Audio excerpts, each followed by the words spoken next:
Today's episode of the Duke Basketball Report podcast is brought to you by the boys of Bird Campbell, PA, your Duke-centric law firm, with offices in Texas and Florida and founded by two Duke grads and former roommates.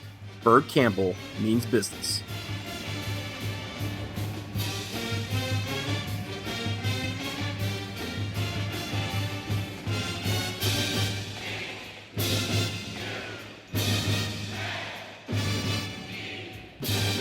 Duke fans, welcome to episode 114 of the Duke Basketball Report podcast. We are recording this in the AM on Saturday, March 24th, and we're doing this after Duke advances to the Elite Eight with a win over Syracuse. Before we recap that and preview the big Elite Eight matchup against Kansas, I'm Donald. I am your host this week, and I am here in the friendly confines of Washington, D.C. As usual, my crew is with me. First, Jason Evans in Atlanta. What's going on, Jason? Not much, Donald. Sounds like the police are outside your door as usual. This happens to you every time we record on a Saturday, doesn't it? You know, I live on an emergency route, and I also live on a route that is frequented by the vice presidential motorcade and other dignitaries. So I live in a cool part of town, but the drawback is it always seems like SWAT is heading to my door. But I'll tell you something. Where you and I are does not hold a candle to where Sam was last night. Yeah, let's bring in Sam. Sam Klein. I think he's back in Denver, but Sam, why don't you tell the people where you were last night? I am, in fact, back in Denver. Hello, good morning. I am running on not very much sleep because I was at the Sweet 16 games last night in Omaha. So between when we recorded last week, which would have been on Saturday, I think, after the Duke games from the first weekend, we got contacted by the very nice guys who do Duke basketball coverage for WXDU, the Duke student radio station, and they asked if any of us were available to make the trip to Omaha in their place because they had press access that they weren't going to be able to use. So it took me a few hours after they sent that message to us on Sunday to get all my logistics straightened out, but I was able to go to the Sweet 16 yesterday. I actually drove out to Omaha with some friends yesterday, and I flew back this morning. So I got in yesterday a couple hours before the Kansas game. I was able to watch the whole Kansas game from the press area, like way at the top of the arena. And then I got to watch the Duke game actually from the floor. Found an empty press seat that I could plop myself down in. So that was really incredible. Thanks again. Before we get really into it, my thanks again to the WXDU guys, Matt and Angelo, for hooking that up for us. It was an extremely cool experience. And if you want to see any of my, I tweeted out a bunch of pictures last night from my personal Twitter account. That's sam.g.klein. You can go check out all the pictures that I sent out from the game, and it was an awesome time. So I'm back this morning and ready to talk to you guys about that game. I have lots of notes that I was taking. We have some player audio that I got from the locker room last night. So I'm excited to dive into this with you. Awesome. You know what? Let's just get right into it. Duke was sweet on Friday night, and now they are elite. Duke took on Syracuse in the Sweet 16 last night in Omaha, and despite a struggle from the shooting area, they held off the Orange 69-65. It was Coach K's 1100 win as a coach. A lot to unpack, but Sam, I'm going to go right back to you. You were at the game.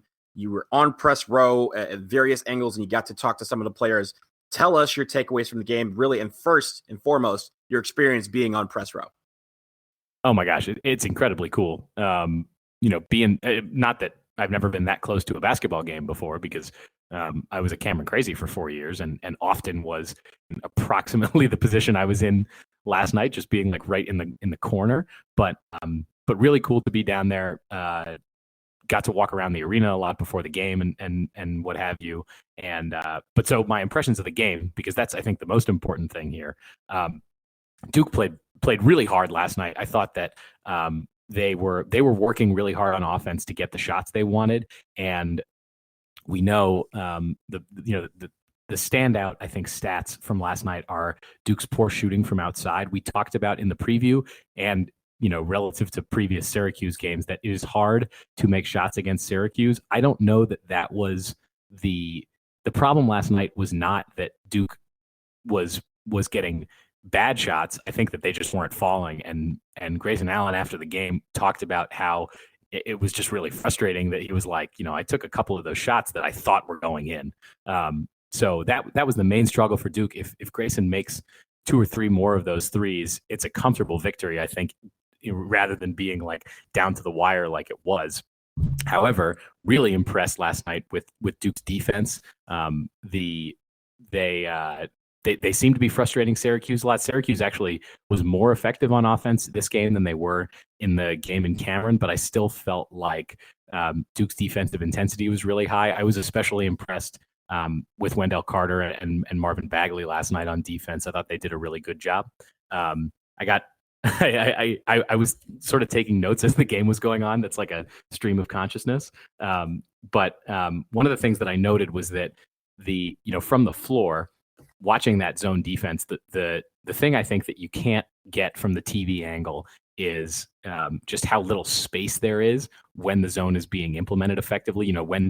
As the ball's moving around the perimeter, when the defenders are locked in and they're paying attention, there's arms and bodies everywhere. So it's very hard to get those passes. We talk about how, you want to get the passes to the free throw line, get the passes down low. There's not a lot of space to do that. And Syracuse, a lot of times last night was, throwing passes that I don't think even they were confident doing. They were just like, well, we have to try something. So that was really impressive to me. And the one of the interesting things that I noted that was kind of different between Duke's offensive game plan and Syracuse's offensive game plan is that Duke was trying to, both teams are trying to get the ball into the middle to attack the zone. The way that Duke chooses to do it is that they have the big men flash at the free throw line really quickly, and then they move off of it. Their offensive game plan is a little bit more active than Syracuse's was, and I think that's one of the things that made them a little bit more effective. And then the last thing that I wanted to note before I give it to Jason and back to you, Donald, to tell me what it looked like on television is that I wanted to give special recognition to Marquise Bolden, who didn't play that many minutes, but in the minutes he played, he was really effective on defense.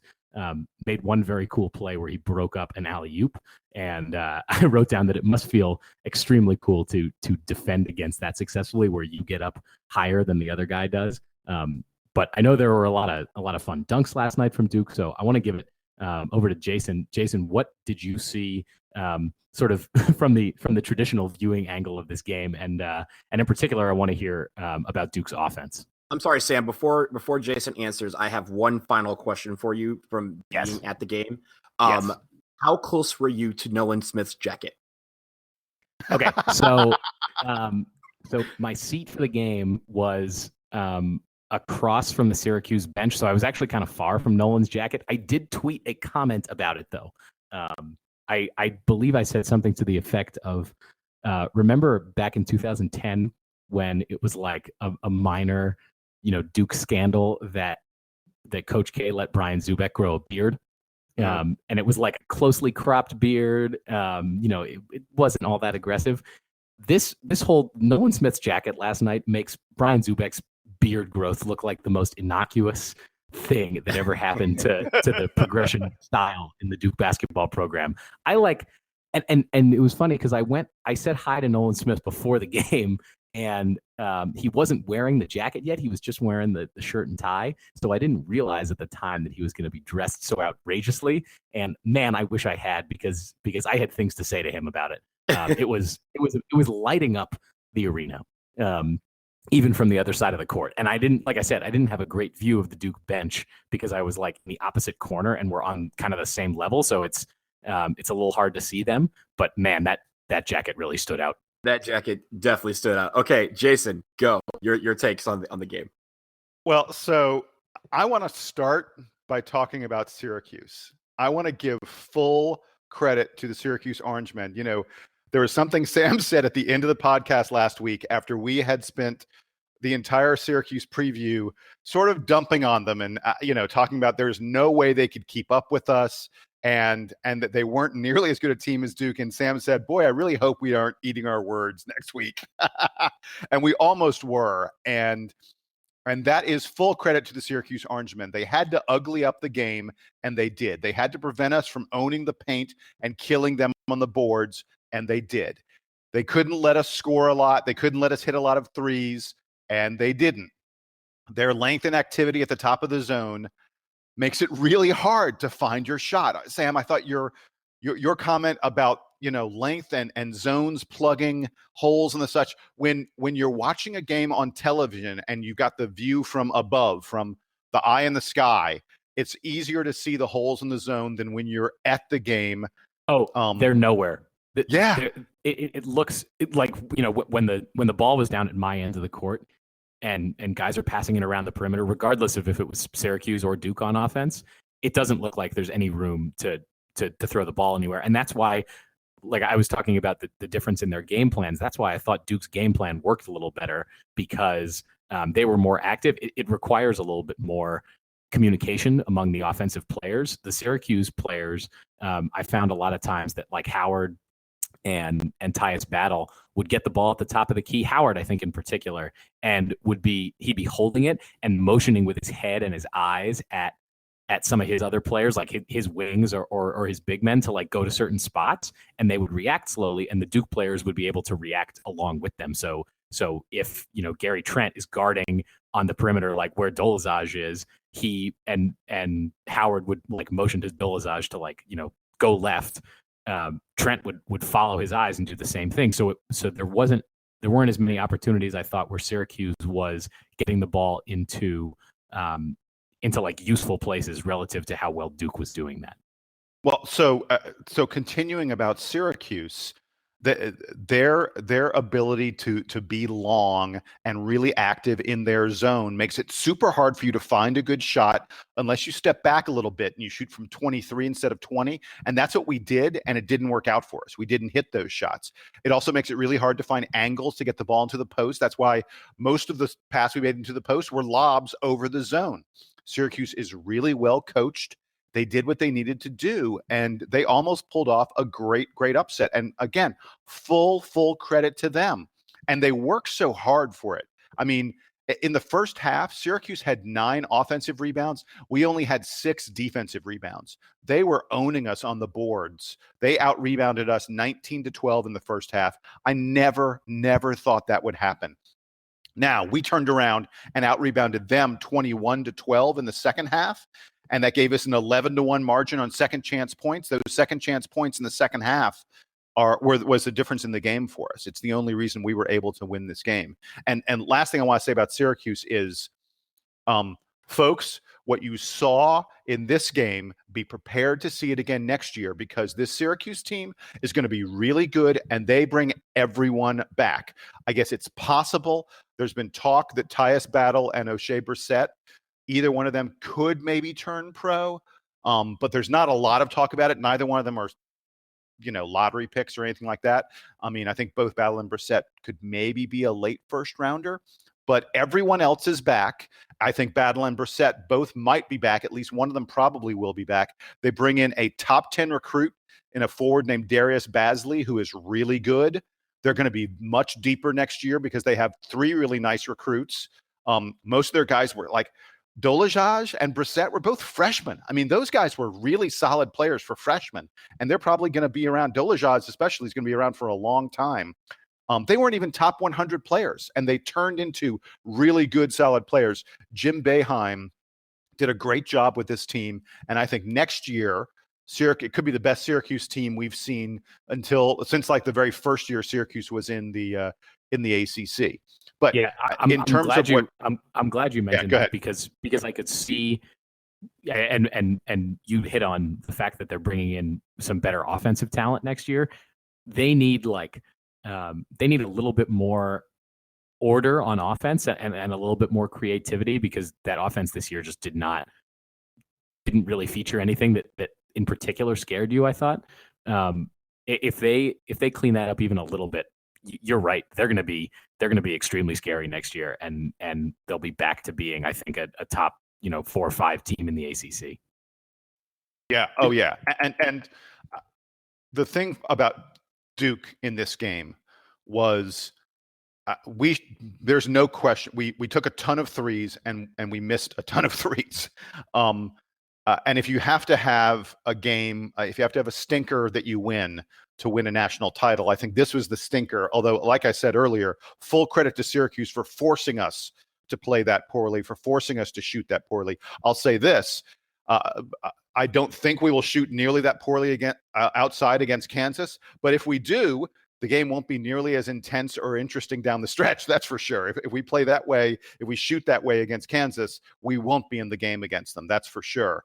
I know that from watching the Kansas game prior, I don't think that Kansas is defending the perimeter the way that Syracuse can. So no, most assuredly not. Just from the mental change, because like I said, Grayson Allen had open shots last night that he just missed, inexplicably. Some of that you could probably attribute to the psychology of Syracuse's defense. Kansas doesn't do that, and as good as their guard play is, they're not able to contest on the perimeter the way that Syracuse can. I expect Duke, like you said, to make a higher percentage of their threes on Sunday. So I want to let Sam get in. I'm sorry, I want to let Donald get in and give us his thoughts. But really quick to wrap up sort of what I saw in the game. To me, there were a couple major keys. And the biggest one was we only had 7 turnovers against them. Now, Syracuse's zone is designed to make you miss shots, not designed to have you turn the ball over. But still, only 7 turnovers was a big deal. That allowed us to take 5 more shots than they did and shoot 11 more free throws than they did. So we had more possessions that were productive, that ended up in chances to get baskets. And to me, that's why we won despite a really wretched shooting performance. And I also should note, there was a chance in this game for us to let our, one of Duke's big weak points, our spotty free throw shooting. There was a chance for us to let our free throw shooting lose the game for us. We hit a lot of free throws in the first half to keep up with them. It's like we couldn't score other than free throws in the first half. And then late in the final 5 minutes, we had a lot of big free throws from Marvin Bagley, from Grayson Allen, and from Gary Trent. We didn't hit all of them, but we hit enough of them. And we hit them, over the game, we hit them at a 71% clip, which is a little better than what Duke usually does. I mean, in a game like this where it's tense and where there's a lot of pressure, it's a good chance for people to show nerves.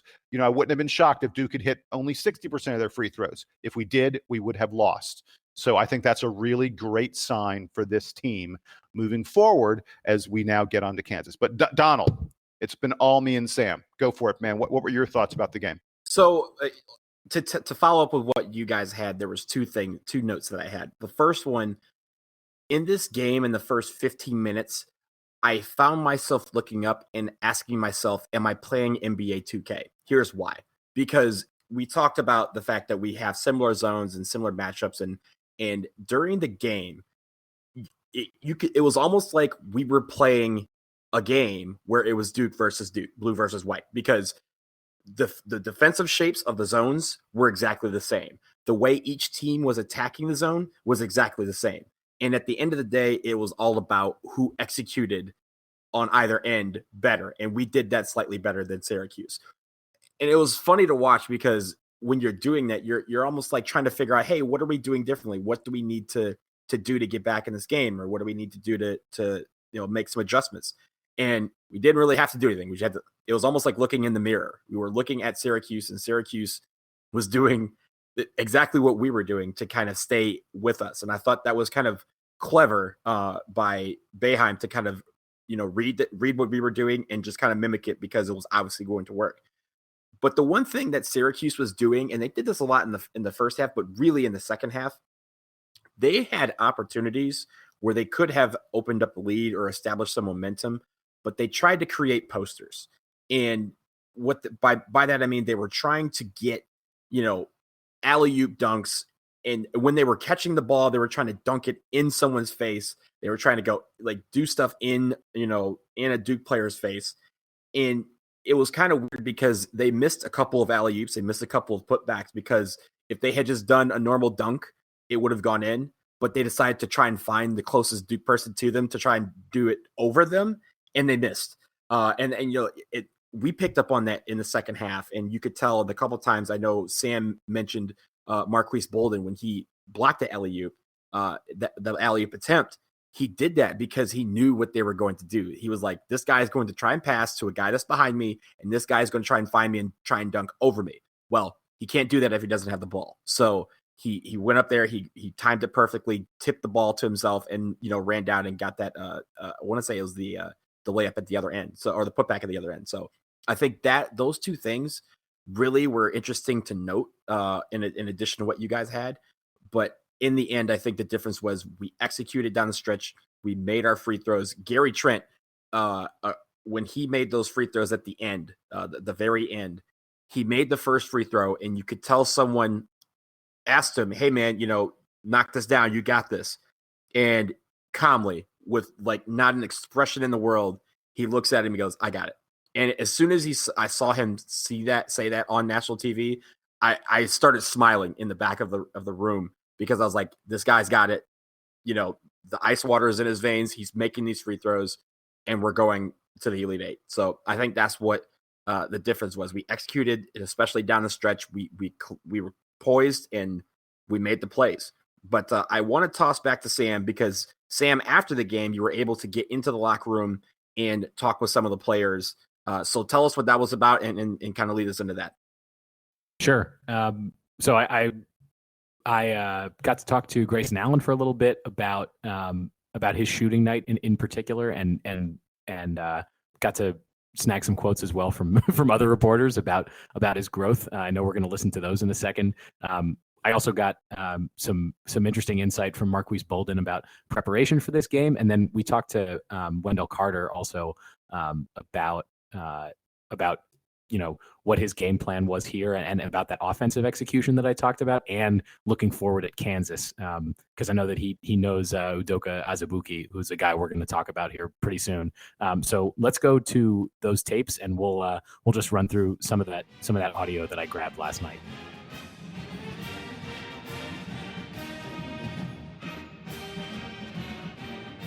5 of 25, do you attribute that to their zone or just a cold night? You guys had a lot of open looks. Half and half.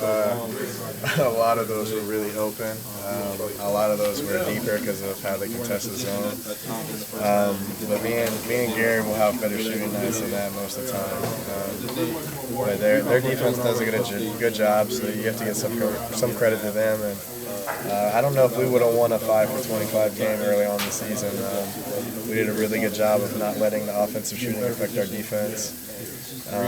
We stayed sharp defensively and stayed into the game on offense. You get to play another game. Yeah, it's a great feeling. It's an awesome feeling knowing you're staying alive. We didn't want to go back to Durham quite yet. You looked pretty surprised a couple of times when those didn't go in. I was really surprised, man.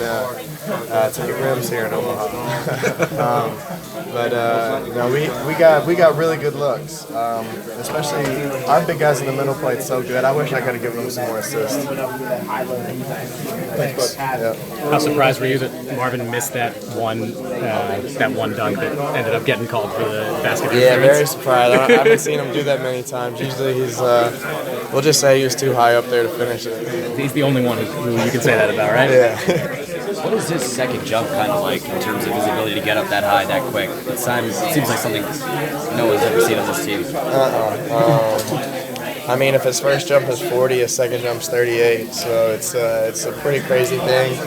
Even on the lob that he missed, he got back up there to tip the ball, and it barely even moved. It was only up there for like half a second. So the speed at which he jumps and how quick he jumps it, a lot of times he's dunking before the other guy gets up in the air because he gets up so quick, and it's what makes him a great rebounder, what makes him a great finisher down there, and it's why I trust to throw lobs really anywhere around the rim and let him go get it. Could you tell Gary had a confidence about him when he went up to the line there at the end? Yeah, Gary always has a confidence about him. I knew he was going to knock those down. Gary loves big moments. He made a bunch of big plays in the shot clock at the end there. He's made clutch free throws all year for us. So, at the end there, we wanted the ball in me and Gary's hands, and he did a great job of knocking them down, especially under pressure here.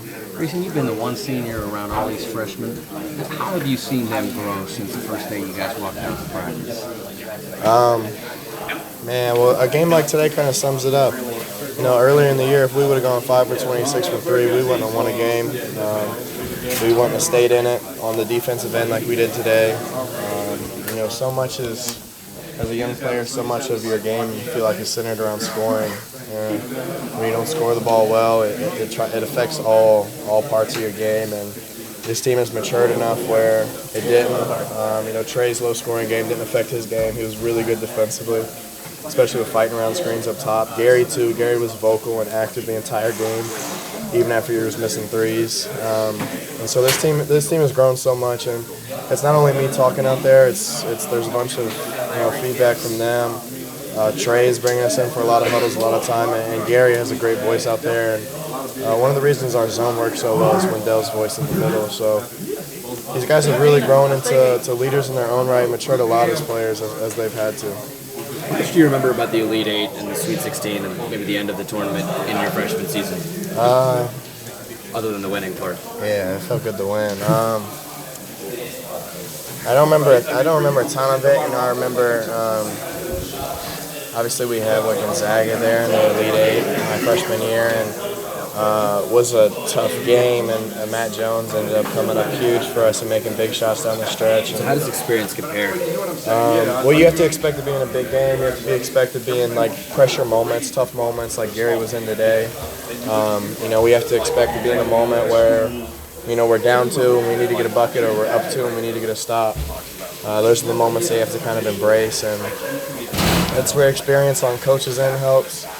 And experience on my end as a captain helps, so we can lead these guys to be successful. 4 years, Grayson. Did you ever see Mike take his jacket off that fast? No, he ripped that thing off pretty quick. Some debris flew on the court from it. What's more frustrating, missing a bunch of threes in a game, or not getting to drive as much as you normally do? I've gotten over the not driving thing. I haven't done much of it all year. Only got one shot inside the three-point line tonight. That's how it's been a lot of the year for me. And when you got 2 big guys in there, there's not much opening for you to drive. Our penetration is from hitting them down there, hitting them in the post and playing off them, or in the high post and playing off them, because they're exchanging and moving so much. And I wish I could have. Wendell probably would have had 5 assists if I would have made some shots today. So I wish I could have helped him out a little bit. Hey, Marquise, can I ask you a question? Yeah. You guys played really well tonight. You had a couple of good altered shots and stuff. Was it different playing them this time as opposed to last time? Preparation any different? Were they trying to do anything different? Of course. Everything top to bottom was different. There's a Sweet 16, tournament team, and you can't really compare conference play to an NCAA tournament game. So, yeah, the preparation was different. They're a different team. We're a different team. Everything was just nothing was the same.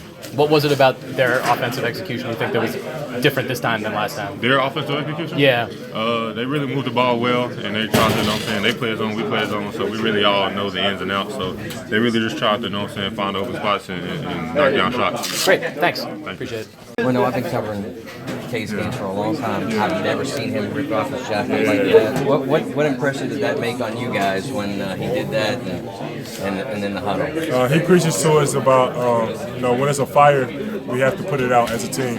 And when he did something like that, I think we all knew it was a fire, and we had to put that fire out. And that was on the defensive end. We had to pick up our defense, pick up our talk, pick up our activity, get stops, and then score on the other end. Did he shake you up at all there? Not much. I've seen it before. In practices and earlier games and off days, I've seen it before, so it wasn't nothing that was new to me.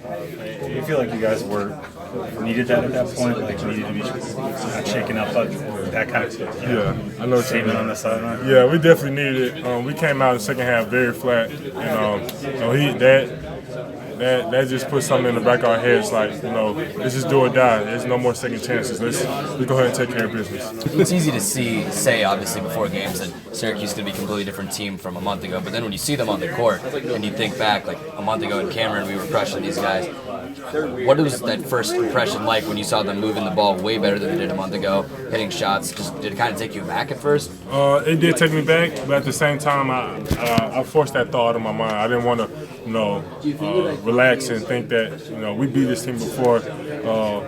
They're not going to be there. They're going to be the same team. I tried to take that thought completely out of my mind and just go into it where, we're going to play our fundamental defense and do what we're supposed to do. On offense, it seemed like you guys were flashing at the free throw line really quickly and then moving off of it. Yeah. Is that motion like something you're always trying to do, or was Syracuse pushing you off of it faster than you thought you were going to get it? It was a motion that we wanted to do, just to get ourselves moving, get the defense moving, and so they weren't just standing still and not guarding anything.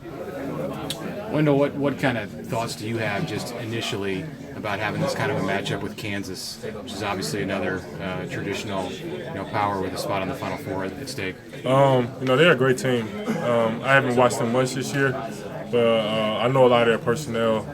I know that they're gonna come out and fight. It's an Elite Eight game. Who's not gonna fight? And they're a very good team, and we're going to scout them a lot more. What do you know about the personnel, specifically that has stood out to you? I played with Udoka throughout AAU for 1 year, so I know a lot about him, as a person. And he's probably one of the few big guys who's actually bigger than you. Yeah, yeah, and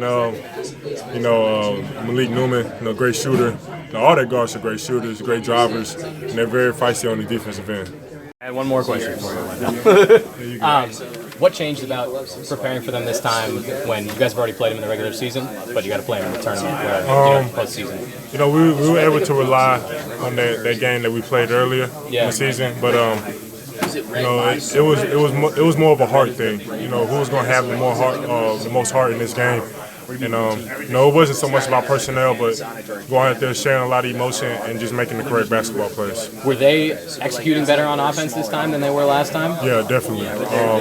They made a lot of great passes. They utilized the middle a lot in that zone that we play, and they made a lot of great offensive plays. Great, thank you.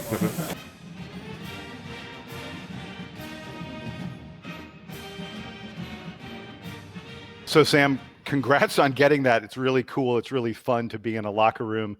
I want to tell people something and also say something to Sam. I've been a journalist my whole adult life. I was at CNN for 20 years. I started as a journalist at CNN when I was still in my teens. And I'm really kind of the journalist of our crew. I arrange almost all the interviews that we do. I generally take the lead on most of the interviews. I was the guy who sat on press row for the Georgia Tech game and then went in the locker room and interviewed the players. I'm going to be going to Media Day next week for the McDonald's All-American game to interview some of the Duke recruits at the McDonald's All-American game. But this time, Sam, you got to be the journalist.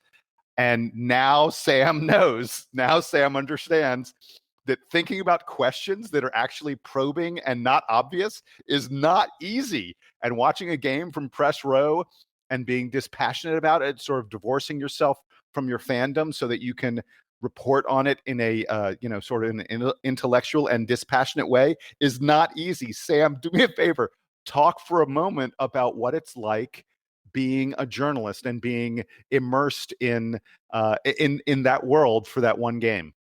So I think I caught myself about 4 times during the Duke game making some kind of reaction face to something that went on. There was one Allen to Bagley alley-oop at one, and there were a couple of those, but there was one in particular where I thought Bagley just got up really high, at least from my vantage point, and I made the ooh face, and I kind of looked around a little bit, and I realized that everyone else sitting around me was not doing that, and I was like, oh, right.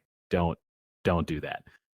So it's tough. I pretty much had to, I had to subsist on constantly texting other people my reactions to things because I was like, I can't physically react. So I'm just gonna, type everything out as quickly as I can, write things down. Like I said, I took a bunch of notes. So I had to sort of keep my body occupied to not, react strongly to everything. And that was honestly the hardest part. The, going to the game and not looking like a Duke fan is totally fine. I'm just happy to be in the arena. But yeah, like you said, Jason, it is a lot more nerve-wracking than you realize, because when we write interview questions like for this show, we have time to prepare that stuff in advance. We know, usually days ahead of time that we're getting any particular person on the show. So the three of us will talk about questions we want to ask and try to get ideas for questions that are not, oh, how does it feel to win this game? And how does, how great is Syracuse at playing defense? Like questions that hopefully we try to write questions that are going to be deeper and are going to elicit, better responses, not like talk about, how great it was to play in the Sweet 16. So I was trying not to do that. The easiest reaction is to fall back on it. So I was texting you guys. I was trying to write stuff down before I ran in there because there's a little bit of time before you can go into the locker room after the game. So I hope I represented us well, but it is challenging, and you have to contend with lots of other, at least in these tournament games. And I imagine covering Duke, it's probably similar at any game you go to. There is a lot of media around because people are interested in them. So trying to get a good question and get it in there to them can be kind of tough. Well, Sam. So I want to say, so first of all, folks should know there probably is another 10 minutes or so of sound that Sam sent to Donald and I that he recorded that was full of all that obvious, boring, just the terrible questions that don't reveal anything. Sam, through all the stuff you sent, every single question that all those reporters that you recorded, I'll tell you something. I'm going to be really honest about this. The best question I heard, and to me, the most revealing question that got the best answer, was the question you asked Grayson Allen about about just staying outside and shooting threes and not being able to drive and take the ball to the basket. And his response, where he said, hey, it's not just this game. That's been the whole year. We've got two big men in there and there's no room for me. And so I've had to adjust and change my game. I thought that was the most revealing thing that I heard in all the sound, all the post-game interviews. And so props to you for identifying something really significant about Grayson Allen's game that had to change this year from the Grayson Allen that we've seen in the past, and picking up on that and getting good reaction from him on it. So props to you for that. Okay, well, thank you. I appreciate the compliment, and maybe I'll get to do it again sometime.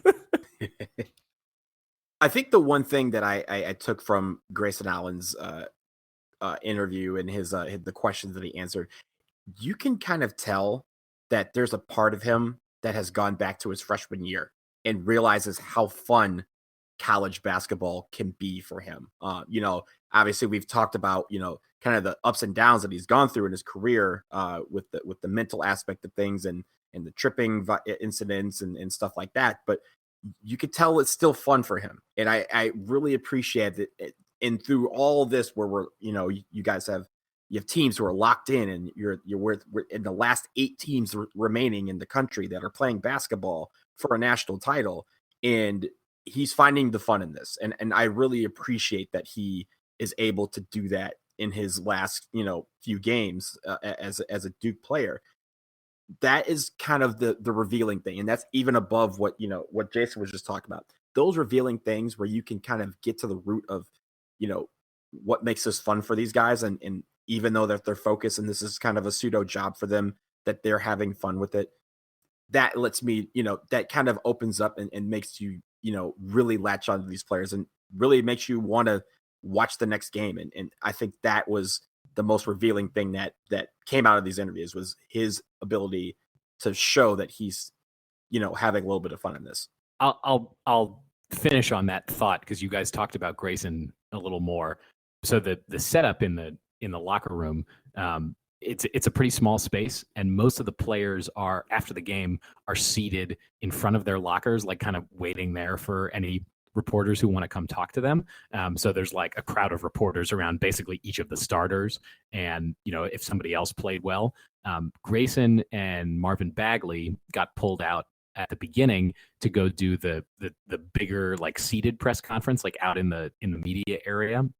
And I missed that part of it because I wanted to be inside to ask individual questions. But when they came back in, Bagley kind of took his seat at his locker the way that the other guys did, and was like sitting there, and they're sitting there, they're all paying attention to the questions and everything, but they're kind of like, okay, I'm just going to get through this. Like you said, Donald, it's kind of like my job. Grayson came back into the locker room, and he was kind of standing off to the side, and where the reporters kind of ended up around him, and he stood there and answered questions like for 10 minutes. And you kind of touched on it. You said that he can tell he's having fun. I don't know if it's necessarily fun, but it is like very encompassing for him. Like he's like almost restless standing there talking about the game. The other guys are sort of going about their emotions. They're pretty calm afterwards. Grayson's like, even 20, 30 minutes after the game, is still like pretty hyped up. Like he can't stop, like moving around. He's like grabbing his, the shoulders of his jersey and like tugging on it. He gets very emotional talking about his time at Duke and playing in the tournament and all this kind of stuff. And you can tell there's just sort of a lot going on in his head, and he like can't contain it. So he has to be sort of fidgety about it. And I respect that, because, like we've talked about a lot, he's been through, more ups and downs maybe than almost any Duke player that I can remember watching. And that is evident in him, even when he's off the court, even well after the game is over. So I enjoyed that opportunity to talk to him and sort of get that real emotion from him live and like right in front of me. It was really interesting. There's something interesting about Grayson Allen. Your comments a second ago just made me think of something. I wasn't going to say this, but as you were talking, it occurred to me. Grayson Allen's not the best player in college basketball this year. He's up there. But no one thought he should have been first team All ACC. No one thinks he should be a first team All American. He's not the best player in college basketball. But you know what Grayson Allen is? Grayson Allen is the most famous player in college basketball right now. Not in the history of the game, but at this given moment in the sport that is center stage in our sports culture because of March Madness, Grayson Allen is the player that is known, recognized, and watched by more people than any other player in the tournament. People may say DeAndre Ayton or some of the guys on Villanova or Marvin Bagley are better pro prospects or more impactful players perhaps. But Grayson Allen is the guy the media knows, the casual fan knows. Everyone remembers him from Duke winning the national title 3 years ago. It's a tremendous burden for Grayson to carry. And I think I think your comments about how he embraces that role in the locker room and he sticks around to answer all those questions. And it sounds to me like, even though you were talking about fidgeting, it sounds to me like he's maybe a little more focused on the questions and answering them than some of the other guys. I know when I saw the Duke players in the locker room, Grayson was more attentive, while the other Duke players were they were answering questions while they were packing up their bags and getting things together. Grayson was sort of waiting to do that stuff until the questions were all done. And it leads me into, I wanted to mention something that Coach K said in the post-game news conference, because Sam, even though you weren't there, you sent us a transcript of the post-game news conference that you got. And I thought there was a really good thing that Coach K mentioned about our outside shooting and about Grayson Allen specifically. And he said this, and I thought this is really revealing. And this is Coach K's philosophy. We've heard next play before. Coach K said, the next shot is the next shot. You don't win by thinking back on the shot you just missed. You have to be positive, and our guys are. And he said, it's like Grayson's game. Grayson didn't shoot well from three, but he didn't let that affect his floor game. He had 8 assists and only 1 turnover. And Coach K said, if you start worrying about your shot, if you miss, it affects everything about your game. So you have to have that next shot is next shot attitude. And we'll take whatever the consequences are from that, Coach K said. I don't mind if they miss that shot as long as they're not worrying about it. And then he added, but it's okay if you hit a few of them. I don't mind that either. Because Coach K is always very funny. But I love those comments from Coach K. And Sam, I really like your observation about Grayson Allen. And I just think it's really interesting. We're going to be, at some point, we're going to have the last game of perhaps all these starters' careers, certainly of Grayson Allen's career. But for Grayson, it's been more of a journey because he's been there longer and because there have been more ups and downs and things along the road. And I just love reflecting in this moment on where he's been, where he's gone, and hopefully where he's continuing to go.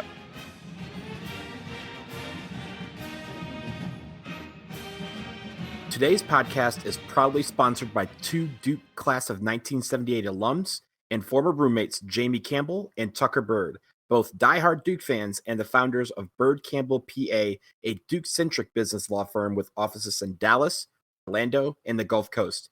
If you live in one of these areas and are in need of legal advice, consider Bird Campbell. Reach out to them at birdcampbell.com. That's BYRDCAMPBELL.com. And thank you, as always, for your support of the podcast.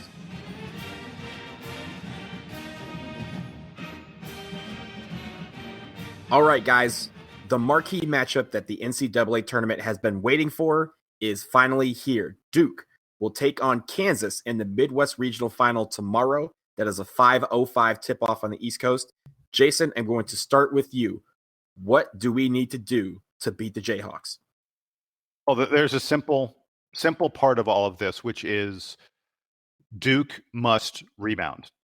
Duke must be a really good rebounding team, and we must protect the ball. The two biggest correlations to Duke winning games is whether we get more rebounds than the opposition and whether we can hold our turnovers below 10%. Below 10 turnovers per game. And those are going to be the keys against Kansas. And Kansas is not a big team. This is going to be a matchup where they really only have one forward or center in the game at any given time. They're going to have someone like probably LeGerald Vick, or I guess it'd probably be Vick who will try to guard Marvin Bagley. And Azubuike will match up with Wendell Carter, but Azubuike and Silvio De Souza are the only sort of true bigger guys that play for them, and they don't tend to play together at the same time. So Kansas is going to try to spread us out. They're going to try and use four guards and be quicker than we are and handle the ball better than we can, and put pressure on us and prevent us from getting the ball inside. And we're going to try and get the ball inside. And the game's simply going to come down to whether Duke's interior strength is able to overwhelm Kansas, or whether Kansas's perimeter strength is able to shoot over Duke. I mean, Kansas's top three scorers all hit better than 40% of their three-pointers. That's just terrifying to think about. I mean, this is a team, they shoot a ton of threes. Go ahead, Sam, yeah. The Kansas folks that I was sitting next to a few Kansas media and like AD's office personnel during their game last night, and they were saying that all their team is trying to do is jack up threes, and that and that they want to hit 12, 13, 14 threes in a game, and that's the way they win. I'll be curious to see how far Duke extends the zone out when they're sort of in their base set. But I think more interestingly is going to be how much Duke employs that press that they had on every possession against Syracuse, that they were able. Anytime Syracuse was inbounding the ball, Duke was hounding on the press and was kind of switching up looks in the pressure defense. I don't know if that's as effective against Kansas, because if they can pass out of it, and again, their guards are all pretty good passers and they're pretty good shooters. If they're able to pass out of it, that leads to quick open shots, and Kansas will be happy to take that. So I wonder if Duke is going to employ that press the whole time, maybe a little bit, to see if they can knock Kansas out of their rhythm, because they're gonna be able to shoot threes, and they will make threes. And like you said, Jason, down low, Duke should have the advantage, although Azubuike can be quite a load for them. So keeping him out of the area right by the basket is going to be important on defense. And then on offense, I think, Duke has to be able to get the ball down low, has to get it through those guards, and into Bagley and Carter where they can work. I was impressed with how well Duke was using the alley oops against Syracuse, and hope to see more of that against Kansas. So I want to back up some of what you just said with some stats. And we talked a little bit about this last week with Syracuse. We're like, they're 350 plus teams in Division One, and anything that if you're not in the top 100 in something, it's probably a little bit of a concern. And if you're in the bottom, 100, it's a big concern. Get this. Kansas is 281st. That means they're in the bottom 100 in defensive rebounding percentage. Duke is going to have to own the offensive boards against Kansas. It is a place that they really, really struggle. Another place they really struggle, Kansas doesn't get free throws. Kansas is 312th in free throws per game, and they play at a pretty fast pace. So there are more possessions in a Kansas game usually. Kansas does not get the free throw line. They don't try and get fouls. And that's because, as you identified, Sam, this is a Kansas team that takes a lot of perimeter shots. They make 10 3-pointers per game. That makes them 18th in the nation, one of the top 20 teams in the country in 3-pointers made per game. Their 3-point shooting percentage is really good. They're 10th in the country in 3-point shooting percentage. So this is a team, they live from the outside. Duke is going to have to make this a game on the inside if we're going to win. Either that, or we have to, just pray that we get really, really hot from the outside. I mean, look, if Duke hits 50% of their 3-pointers, then we've got a good chance, even if it's just a game from the perimeter. But I hope and I expect Duke's going to pound the ball inside again and again and again against Kansas, try and get Azubuike in foul trouble. He's really their only good, effective big man. After him, they're relying on guys who aren't as good, and they're relying on guys who are guards to try and rebound. And guards trying to rebound against Wendell Carter and Marvin Bagley is not going to work very well. Donald, what do you have on this game from watching Kansas? So I agree with you that the inside presence is going to be the inside presence for us versus their perimeter presence. But for us, I do think that to keep the ball spread out, to keep the floor spread out and to expose their weakness inside, we will have to make some outside shots. And because when we have had games where we've struggled from behind the arc, teams have packed in to the paint with their defense and made it so that we try to beat them from the three. I don't think that we can have a shooting night like we did last night and be able to be effective inside, because they're going to pack it in the paint and they're going to make it so that the guys that aren't shooting well try to beat us. And so I think that's going to be a key. Trevon Duval didn't have he had a terrible shooting night last night. He has to improve. I thought Trent and Grayson Allen both had difficult nights, but they were able to fight through that. And I think that kind of confidence, I expect them to be better on Sunday. But also the one thing that Kansas likes to do, and it's especially with Azubuike, they do get to the line. They just don't make a lot of their free throws because a lot of the times it's teams trying to hack Azubuike, who shoots like 27% from. He is the worst free throw shot. Clemson made a huge mistake when Clemson was trying to come back against Kansas. They should have been fouling Azubuike more and more and more. They let him foul out of the game, so he wasn't in there for them to foul him. But when they were down with like 6-7 minutes left, I would have been putting him on the line every single time. He's probably the worst free throw shooter in Division I. He's such a bad free throw shooter that he makes Trevon Duval look like JJ Redick at the line. Yeah, I mean, like I said, Jason, come on now. Oh yeah, baby. Oh yeah, yeah. But here's the thing with Azubuike, like he's not going to play that much. He played 25 minutes, but it was because he fouled out. But here's the thing. When he's in there, he is their motivation. He's their mantra. He's their mojo. When he's not having a good game, Kansas struggles. I know Devontae Graham is very good, and Devontae Graham usually is very good. But when Azubuike's in there, they have a thing where they think they could be, stellar inside and out. If we can withhold that and we can get him in foul trouble, or when, on offense, if he's struggling and we're sitting into the line, he's missing, and those are, empty possessions for them, that's when they're going to panic. And I think the few times this year where Kansas has panicked, they have lost this game. So those are my two takeaways from this game. Establish our inside presence, sure, but if we can get our outside shot going, that's going to make everything so much easier for Bagley and Carter that they'll be able to expose the inside game all night long. So, guys, I got one more thing, and I'm going to start this out in kind of a weird way. And then I promise I'll bring it around, and you all are going to be like, holy shit, because you're not going to believe the stat I'm about to give you. So I want to go back to 1994. And I promise, when I get done with this, you're going to see how this relates to the game against Kansas. I'm going back to 1994.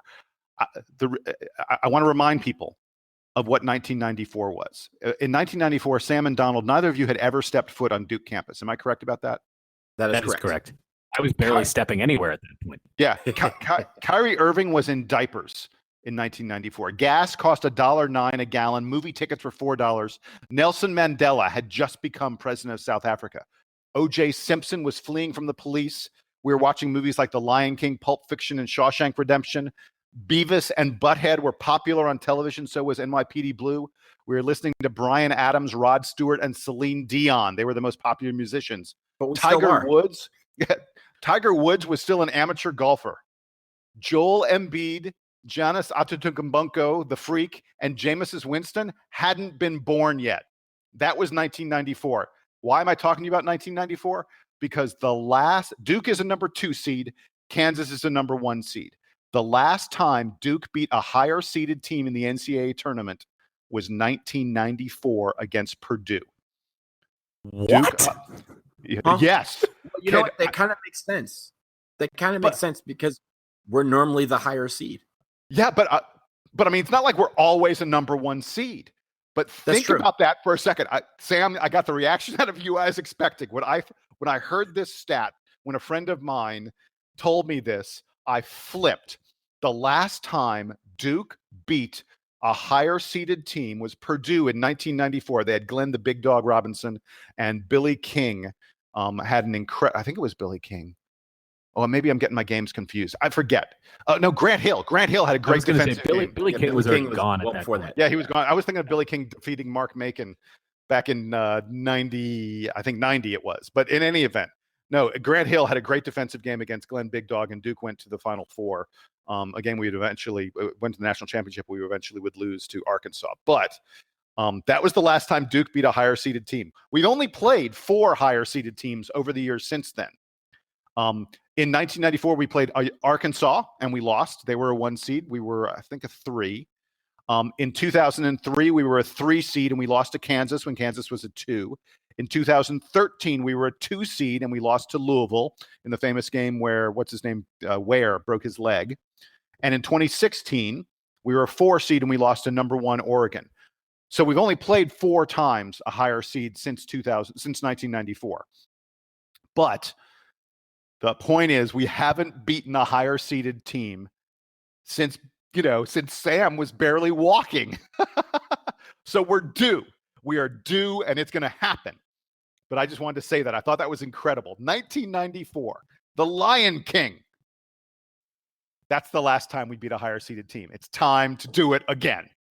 Jason, I love that, and I'm all for it. And I think Duke's got a great shot, even though the crowd in Omaha on Sunday will be heavily favored towards Kansas.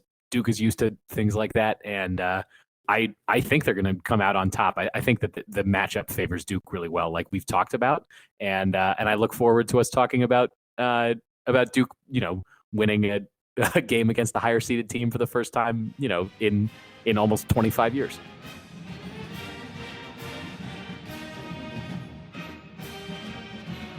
Okay, guys, really quickly, let's expand and talk quickly about the bracket at large.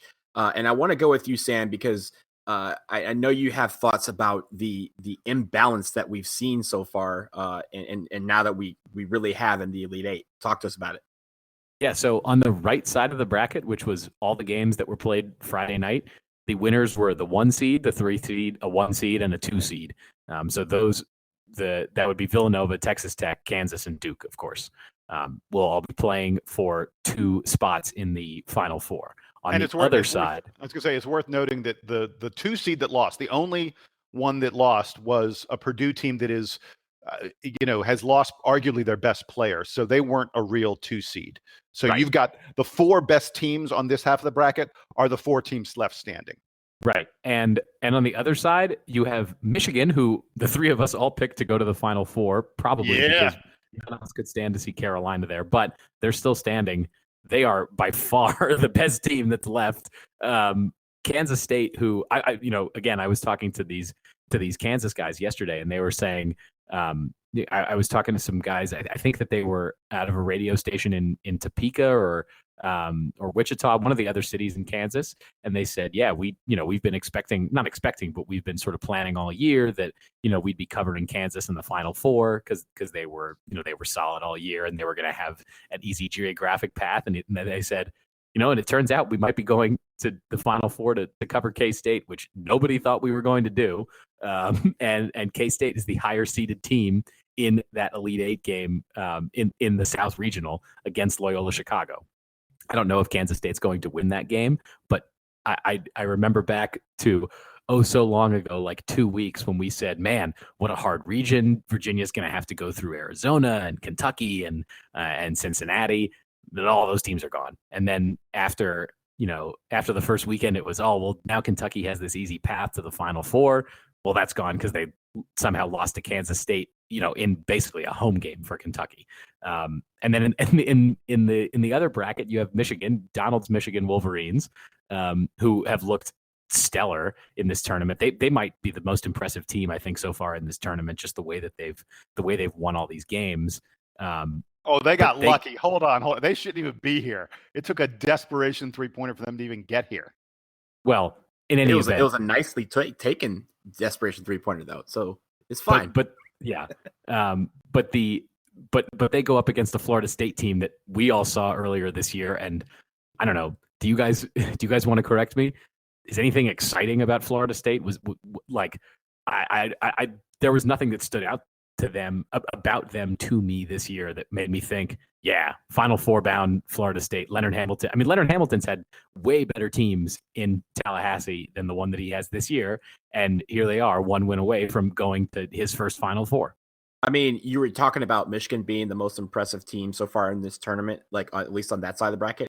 I honestly think it's Florida State, because how many people picked them to go this far? And like you said, there wasn't anything where you said, hey, they have a really good player, they have a really good shooter, they have a strong presence inside. They don't do anything terrifically, but they are somehow beating some really good teams ahead of them. And I think that is their run so far has been very, very impressive to me. I hate to say that as a Cane, but like the Noles are doing something right now, and I'm not quite sure how they're doing it, but they're in the Elite Eight right now, and they're playing another hot team in Michigan. So one of those teams is going to the Final Four. But check this out, guys. On that side of the bracket, if Michigan loses today, a 9 or an 11 seed will be in the title game.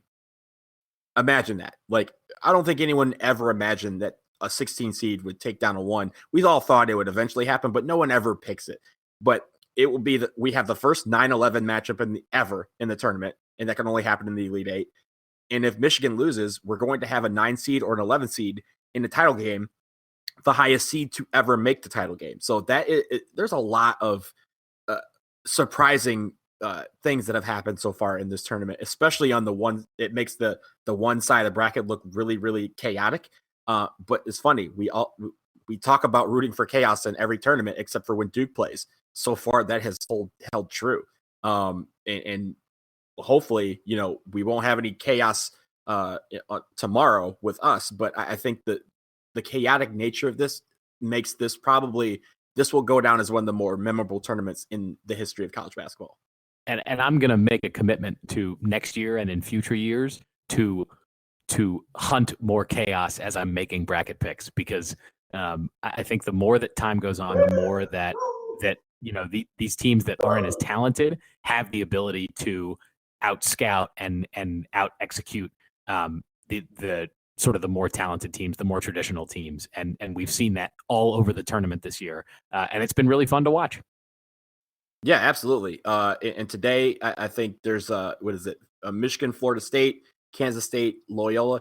Look, I'm I don't know who I'm going to pick in any of these games. I know Michigan I've picked to go to the Final Four, but I'm not picking against Sister Jean. Like, I'm not going to do it because she might be answering to something higher than what we got, So they have been impressive this tournament. Kansas State, how they've played. I mean, it's funny. All these games, and you were talking about, playing Kansas at Omaha. All of these games that have a team playing basically at home, those teams have lost. And, in the case of the Cincinnati teams chose to play in Nashville and they lost. Like Michigan State lost in Detroit, Charlotte, Virginia, and UNC lost in Charlotte. And now we have Kansas and Omaha. It takes me back to that game back in 2010 where we played Baylor in Houston, and it was all Baylor fans, and we somehow emerged victorious and ended up going to the national championship. I'm trying to suppress my emotions there, but I think that this lines up similarly. Sam, you were saying, "Oh, I'm going to look for more chaos." How could you have picked Florida State? I mean, Florida State. You can't. You can't. I mean, I thought they had a fairly disappointing season. I mean, I remember when we beat them back in early January. I thought it was I thought it was an impressive win. And then as the season moved on, it was a less and less and less impressive win. Florida State wasn't as good as folks had expected. And then they came into the tournament. Their first round game is against a Missouri team that's adding Michael Porter, adding a top 5 draft pick. And everyone, I will freely admit, I picked Missouri. I think everybody was picking Missouri for the most part. And so Florida State, they beat Missouri fairly easily. The Xavier game was it was a close game, but it wasn't. I mean, Florida State was in control for most of that game. They throttled Gonzaga. They beat Gonzaga again fairly easily. Florida State's they've arguably been as impressive as any team in the tournament. And here they're playing Michigan. And by the way, I really think the winner of that Florida State Michigan game. I don't want to put down Kansas State and Loyola, who have both had wonderful magical runs that they will remember for a long, long time. The winner of that Florida State Michigan game is playing for the national title. I just think there's no comparison in the quality of Florida State and Michigan compared to Loyola and Kansas State. But we'll see. There's also no comparison between Kansas State and anybody. So Kansas State shouldn't have beaten Kentucky, but here they are. So right, I don't know if we can say that stuff anymore, especially in this tournament and especially on that side of the bracket. I just know that I'm rooting for Loyola to make the finals because I want to see you have to root for them against Duke. Last week you promised. You said if they play Duke in the championship. I said I would be fine. I would be fine if Duke lost to Loyola Chicago. I'm not going to be rooting for Loyola, but if Sister Jean takes the title home, I'll be okay.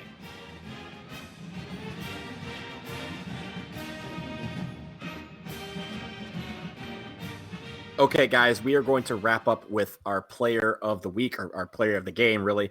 And I will start with you, Sam. So from my vantage point, I want to take Wendell Carter, who seemed like he was the most comfortable at both ends of the court last night. Played a lot of good defense, was contesting really well, and then also kind of worked his way into the zone, made some really nice floaters, had a couple of dunks. He had one dunk where he got an and one, I think it was in the second half, where he like muscled through 3 Syracuse defenders and he was sort of covered up by them and then just emerged and threw it down. And I was like, oh my God, like where did he come from? So Wendell Carter for me. Jason? So it's sort of funny that you went with Carter. On the DBR boards where people vote for the player of the game, Carter, Bagley, Allen, and Trent are like almost evenly splitting the vote.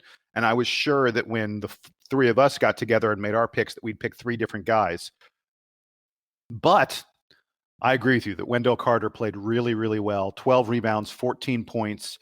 He made great decisions, like you said, with the ball in the zone. But I'm picking him because I thought he played terrific defense. Duke's zone leaves him alone on an island when the ball gets into the middle of the zone. I mean, to a large extent, Duke sort of says, if you can get the ball in here, then you can go one-on-one with Wendell Carter, and good luck with that. And he was able to contest shots while not fouling. Syracuse is typically great at getting inside and sort of taking circus shots around the basket. That's what Brissett lives on. And Carter did a fabulous job of contesting those shots, and still being able to grab rebounds and the such in a game where Duke struggled with the rebounding. He led us in rebounding, so that's why I went with Wendell Carter as my player of the game. So it's 2 for 2. Donald, what you gonna do? Unfortunately, it will not be 3 for 3 for Wendell Carter, though he had a great game. I'm going to give the nod to Gary Trent Jr.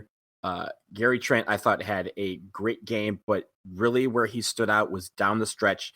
He had that 3-pointer, he had that runner in the lane, and he had those 2 ice cold free throws to seal the game for us.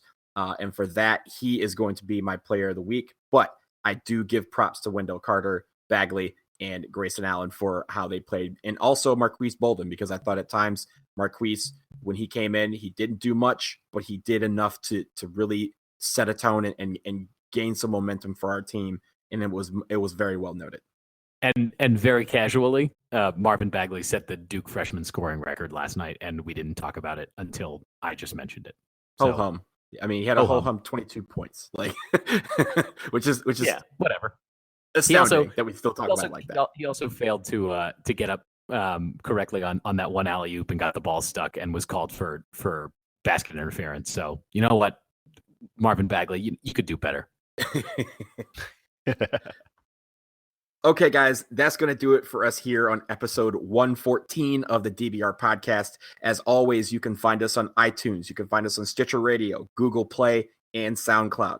Listen, tell your friends, and leave nice reviews for us. They really help. And if you have any questions, comments, or constructive criticism, you can email us at dbrpodcast@gmail.com. Thanks to all of you out there for listening. And for Sam and Jason, I am Donald. We will check you sometime after the Kansas game. But for now, Duke Band, take us home.